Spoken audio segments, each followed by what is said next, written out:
Living Corporate is brought to you by Doximity. Over 90% of graduating medical students join Doximity to use our tools before earning their doctoral degree. As medicine's largest network, there's an elevated level of responsibility to everything we do.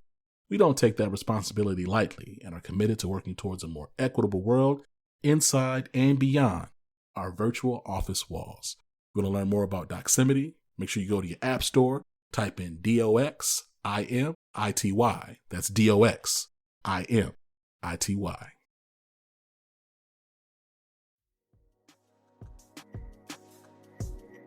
What's going on, Living Corporate? It's Tristan, and I want to thank you for tapping back in with me as I provide some tips and advice for professionals. Today, I want to discuss how you can make friends at work even if you're remote.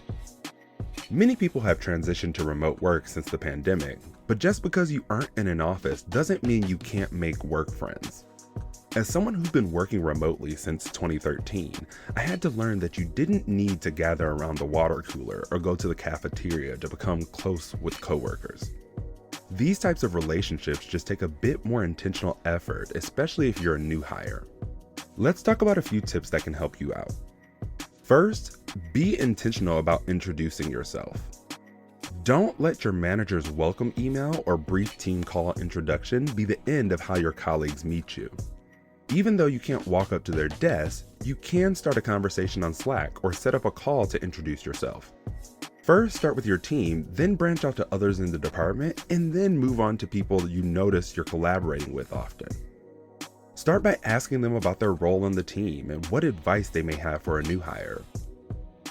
Second, set up virtual coffee or cocktail meetups.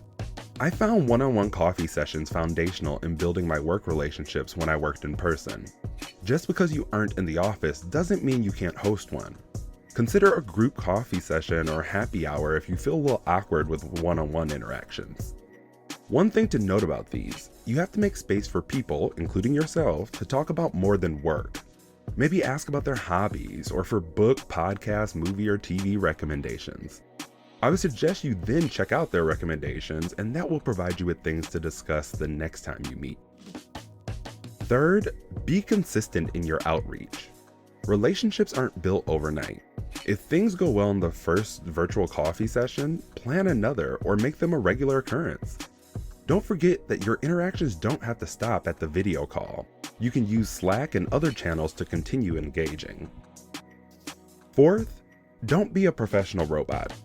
People like to connect with other people.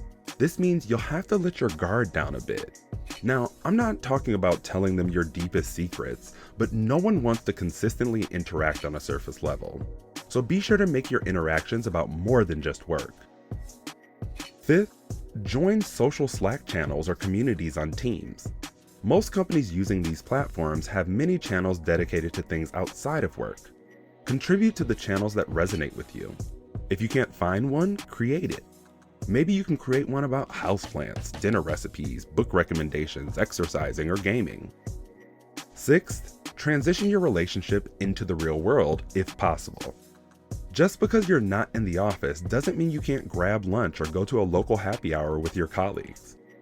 If you're in one of the Slack channels or team communities I mentioned earlier, figure out how to translate that into real life. For example, if you're in a Slack channel for runners, meet up for a morning run or a 5K.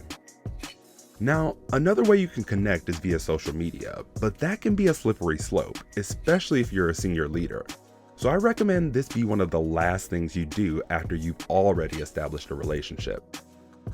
Finally, remember that not everyone wants friends at work.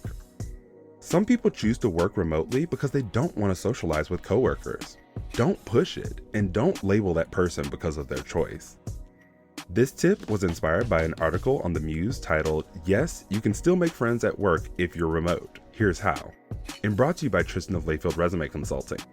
Check us out on Instagram, Twitter, and Facebook at Layfield Resume, or connect with me, Tristan Layfield, on LinkedIn.